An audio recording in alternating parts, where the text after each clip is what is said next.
మరి నువ్వు నమ్మనప్పుడు ఎందుకు చేస్తున్నావు? ఆల్రెడీ అందరు విమర్శిస్తున్నారు దేవుని కథలతోటి నువ్వు అడగోళ్ళు డబ్బులు సంపాదించినావు అని చెప్పి. మరి వాస్తవమే కదా. మరి ఈ హిందూ సమాజం నీ యొక్క సినిమాలను చూడకపోతే ఓన్లీ నాస్తిక కుక్కలతోటే నువ్వు సినిమా చెయ్యి. ఓన్లీ నాస్తిక కుక్కలనే అలౌ చేయి నీ సినిమాలకి. మరి ఈ హిందువులు సినిమా చూడకపోతే నీ బతికేమవుతుంది, నువ్వేమవుతావు అనేది కూడా ఆలోచించాలి. నీ బాహుబలిలోనే చెప్పినావు కదా, అహంకారంతో విర్రవీగే బల్లాల దేవ లాస్ట్కి ఎట్లా పతనమైందో నువ్వే చూపించినావు కదా. మరి అలా నువ్వు కూడా అదే అహంకార ధోరణితో పోతే మాత్రం నీ పతనం కూడా ఖాయమని చెప్పి ఈ సందర్భంగా తెలియజేస్తూ, మరి హిందువుల మనోభావాలని కించపరిచే విధంగా ఎవరైనా ప్రయత్నం చేస్తే మాత్రం బిడ్డ బాగుండదు.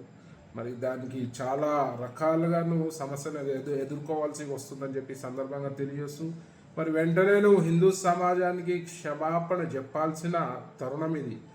లేదంటే నువ్వు ఒక హిందూ ద్రోహిగా విద్రోహిగా ఈ సమాజంలో మిగిలిపోతావు.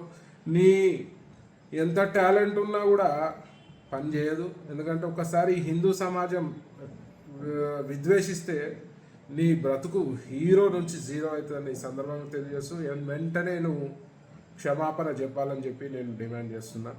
జై శ్రీరామ్.